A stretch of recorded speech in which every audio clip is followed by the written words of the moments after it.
She disappeared one chilly October evening in 2014, vanishing from her home in San Diego without a single clue left behind. Elizabeth Sullivan was 31 years old, a mother, a wife, someone who seemed to have everything until one day she simply ceased to exist. For 2 years, no one could say what had become of her. Friends held on to hope. Family wrestled with disbelief. And the police? They faced a silent case, a puzzle with pieces missing.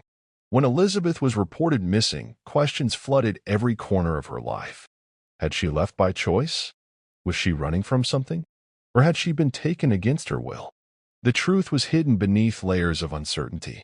Her phone stayed at home. Her car never moved. No calls, no messages. Just silence. People whispered about strange phone calls, a voice that didn't quite sound like her. There were stories of tension at home, conversations no one wanted to repeat. And yet, some close to Elizabeth refused to believe she was in danger. Maybe, they thought, she wanted to disappear. Maybe she was planning a fresh start, far away from the life everyone thought she had. But then, 2 years later, a grim discovery shattered that hope. Her body was found in the water, less than a mile from where she lived. The quiet neighborhood, the peaceful streets, all stood witness to a tragedy no one could ignore. The details that followed painted a picture of betrayal, loss, and secrets kept too long. This is the story of Elizabeth Sullivan, a story about a woman whose life ended too soon, and a mystery that took years to unravel. What really happened on that October night? And why did it take so long to uncover the truth? Stay with us as we piece together the fragments of a case that haunted a city and changed lives forever. October 2014 began like any other fall in San Diego. The air was crisp, the days growing shorter, and in the quiet neighborhood of Point Loma, life carried on with a familiar rhythm. Elizabeth Sullivan lived in a modest home, just blocks from the water's edge. She was known to be a capable woman, juggling the demands of motherhood and marriage, while holding on to her own sense of identity. But beneath the surface, things were not as simple as they appeared. On the evening of October 13th, Elizabeth was last seen by those closest to her. Her husband, Matthew, told police they had argued earlier that day. Friends recalled hearing about tension, about plans to separate.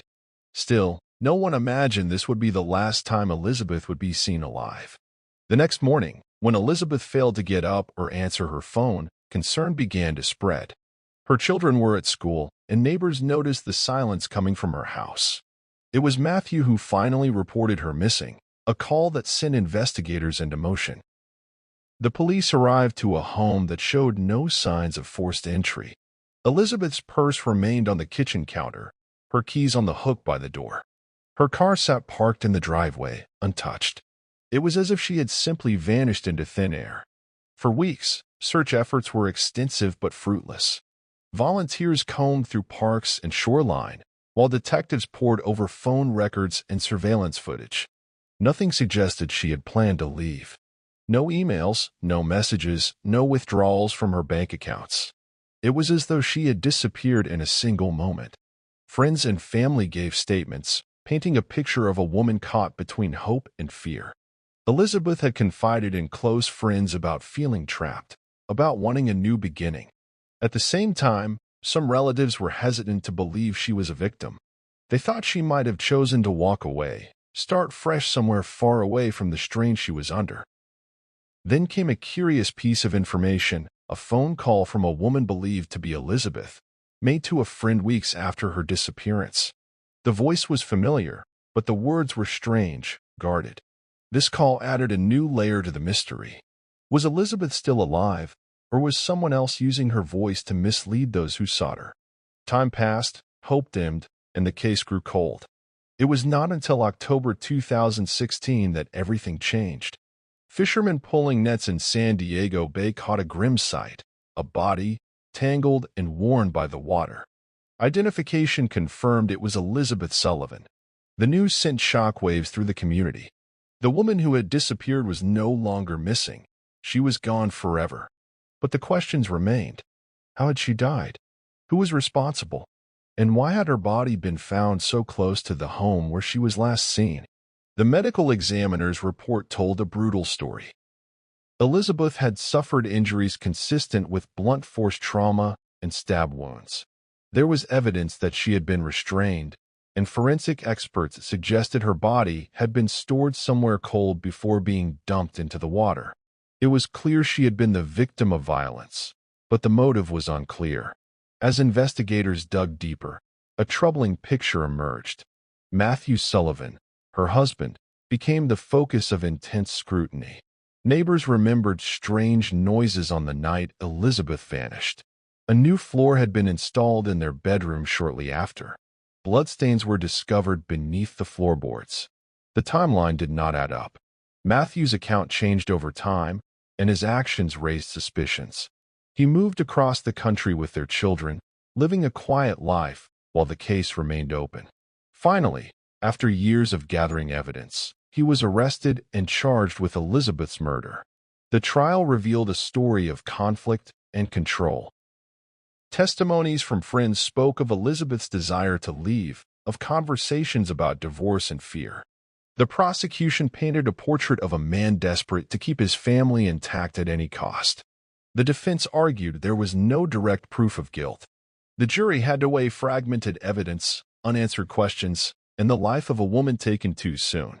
In the end, justice was served. Matthew Sullivan was convicted and sentenced to prison. Yet the wounds remained for the children, the family, and the community that watched this tragedy unfold. Elizabeth Sullivan's story is a reminder of how quickly life can change, and how sometimes the truth waits years to be uncovered. Her disappearance, the long search, the shocking discovery, all pieces of a puzzle that only now fit together. What began as a simple missing person case turned into a haunting reminder of the fragility of trust, the power of secrets, and the enduring need for answers. This is the story of Elizabeth Sullivan. A mother, a wife, a victim, and a mystery finally laid to rest. In the months leading up to Elizabeth's disappearance, those around her began to notice subtle changes. She seemed distracted, often lost in thought, her once vibrant energy replaced by a quiet tension. Friends would later recall how she spoke less about her dreams and more about her fears.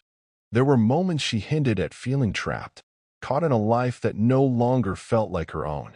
Matthew, her husband, was a man with a steady job and a calm demeanor, but beneath that calm lay cracks no one dared to fully acknowledge. Their marriage was strained, conversations filled with sharp words and unspoken resentment. Elizabeth confided to a close friend that she was considering separation, worried about what such a step might mean for her and the children. Yet she also expressed uncertainty. Would she be safe? Would she be able to start over? The night Elizabeth vanished was eerily quiet. Neighbors remembered hearing the faint sound of a door closing, but nothing else unusual. Matthew told police that Elizabeth had gone out for a walk, a routine she sometimes followed to clear her mind. But no one saw her leave. No cameras caught her on any street nearby. Her phone was switched off within hours and never turned back on. The police investigation initially centered on the possibility she had left voluntarily. But as days turned to weeks, the story began to unravel. Surveillance footage from a nearby store captured a figure matching Elizabeth's description walking alone late into the evening. But it was grainy, unclear. When her car remained in the driveway and her personal belongings were untouched, investigators began to suspect foul play. Friends who spoke to her in the weeks before the disappearance painted a portrait of a woman caught between hope and despair. She had made plans for a possible future apart from Matthew, but had not shared those plans widely. Some said she had expressed fear about what might happen if she followed through. Others described her as determined, someone ready to take control of her life. As the investigation deepened, a chilling discovery was made in the Sullivan home. Underneath the newly installed floorboards in their bedroom, forensic teams uncovered traces of blood. It was a detail that shifted the entire case. The forensic analysis confirmed the blood was Elizabeth's. The presence of her DNA beneath the floor suggested a violent confrontation had taken place inside that very room. Matthew's behavior came under scrutiny. He provided inconsistent statements, and some of his alibis didn't hold up under pressure. Neighbors recalled unusual activity in the days after Elizabeth's disappearance, moving furniture, cleaning in unusual ways, and a distinct absence of normal household sounds. The house, once full of life, seemed to have been sealed off, as if trying to erase a memory no one wanted to remember. The chilling detail that Elizabeth's body was found in the bay, so close to home, sparked further questions. Why was she disposed of so near where she lived? What was the significance of that choice? Experts suggested the body had been kept in cold storage before being dumped, indicating premeditation and an attempt to delay discovery. The trial was a tense affair. The prosecution laid out a narrative of control and desperation, suggesting Matthew could not bear the thought of losing his family. They detailed the forensic evidence, the witness testimonies, and the timeline of events that painted a picture too dark to ignore. The defense fought to dismantle the case, highlighting gaps and urging the jury to consider reasonable doubt. Through it all, the voices of Elizabeth's loved ones echoed in the courtroom. Friends spoke of her kindness, her hopes, her plans that would never be realized. Family members wrestled with grief and anger, demanding justice for a woman whose life was cut tragically short. In the end, the jury found Matthew Sullivan guilty. The sentence handed down was meant to serve as a measure of closure, but for those left behind, the pain remained fresh. Elizabeth's children grew up without their mother, carrying the weight of a past marked by loss and unanswered questions. Her story stands as a haunting reminder of how ordinary lives can be shattered in an instant, how the search for truth can stretch across years, testing the patience and resilience of everyone involved, and how, even in the darkest moments, there remains a need to remember, to seek justice, and to honor a life that deserved so much more. Elizabeth Sullivan's name is etched not just in court records, but in the hearts of those who refuse to forget her. The strange case of her disappearance and death is a story that continues to resonate. A story of mystery, of tragedy, and of the relentless pursuit to find answers no matter how long it takes. After the conviction, many believed the story had reached its final chapter, but true crime seldom ends with a courtroom verdict. Questions lingered like shadows over the quiet streets of Point Loma. How had Elizabeth's final hours truly unfolded? Was there more to the story that hadn't yet come to light? The community was left to grapple with fragments of a life torn apart, pieces that refused to fit neatly into place. Detectives who worked the case often returned to the details that didn't quite add up. The forensic timeline suggested Elizabeth was attacked hours after she was last seen alive. Yet, there were gaps in the witness statements and strange omissions in Matthew's narrative. Why had he waited so long to call the police? Why were certain phone records mysteriously deleted? Each unanswered question deepened the sense of unease. One of the most haunting discoveries came from Elizabeth's personal journal, found hidden in a drawer months after her disappearance.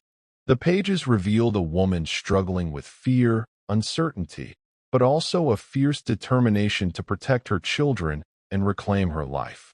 Entries spoke of a secret she feared would destroy her family, cryptic references that hinted at tension beneath the surface. Her closest friends recalled how Elizabeth had recently begun confiding in them about a man, someone who was not her husband, whose presence brought both comfort and danger. This relationship was never publicly revealed during the trial, but it painted a more complex picture. Was it a motive? Or a tragic distraction? The lines between victim and mystery blurred further. As the investigation reopened to explore these new leads, forensic technology advanced. Cold cases like Elizabeth's benefited from improved DNA analysis, digital data recovery, and enhanced crime scene reconstruction. Experts revisited the evidence with fresh eyes. It was a reminder that the past is never truly fixed, and justice is a moving target. Meanwhile, the family faced the challenge of healing. Elizabeth's children grew up under the weight of a loss they barely understood. Her parents and siblings grappled with anger and sorrow, all while advocating for awareness of domestic violence, a silent epidemic that had claimed their beloved Elizabeth. They spoke publicly, sharing her story to help others who might be trapped in similar circumstances. Community groups organized vigils and support networks, honoring Elizabeth's memory and fighting to ensure no one else would suffer in silence. Her story became a catalyst for change, a stark example of how tragedy can spur a collective call to action. Yet, beneath all the headlines and legal battles, a lingering question remained. What if Elizabeth's disappearance and death had been prevented?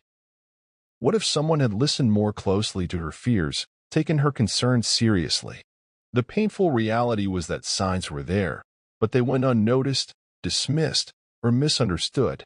This case reminds us that true crime is not only about the act itself, it's about the lives forever altered by violence and loss. It's about the search for truth amid confusion, and the hope that understanding can bring some measure of peace. Elizabeth Sullivan's story, strange and heart-wrenching, endures as a warning and a plea. To look beyond appearances, to listen to the unheard voices, and to never forget the human being at the center of every mystery.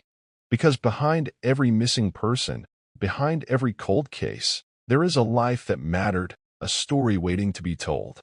Investigators never stopped digging. Even after Matthew Sullivan's conviction, law enforcement kept the file open, hoping new information might emerge.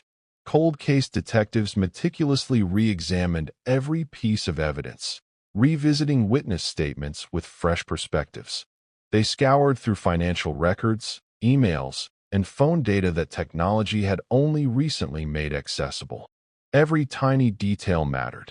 One of the breakthroughs came from a local neighbor who had been hesitant to speak during the initial investigation. Under pressure, the neighbor revealed they had seen a suspicious vehicle in the neighborhood on the night Elizabeth disappeared. The car had been unfamiliar, driven by a person who seemed out of place.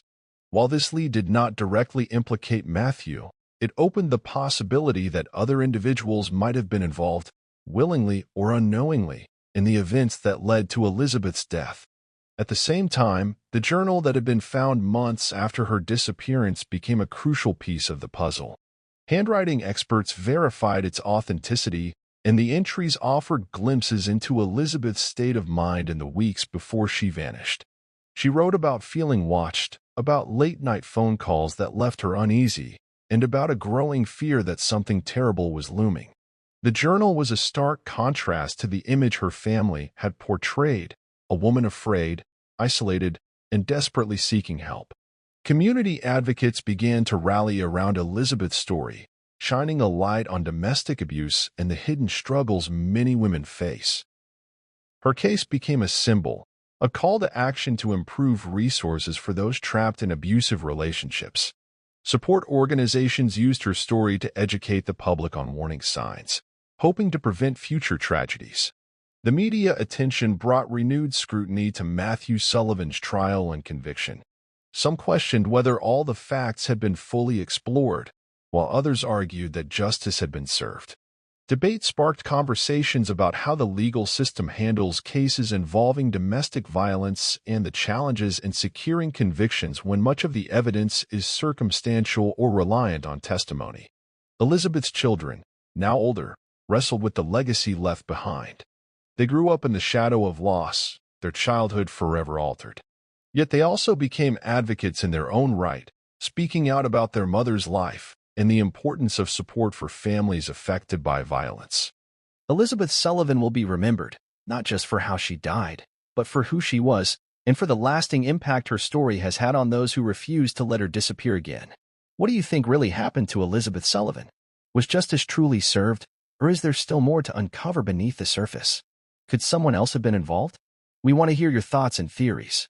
If you found this story gripping, hit the like button and share it with others who appreciate true crime mysteries. Don't forget to subscribe for more deep dives into cases like Elizabeth's, where every detail matters and every story deserves to be told. Leave a comment below. Join the conversation, because sometimes the truth only comes to light when we come together.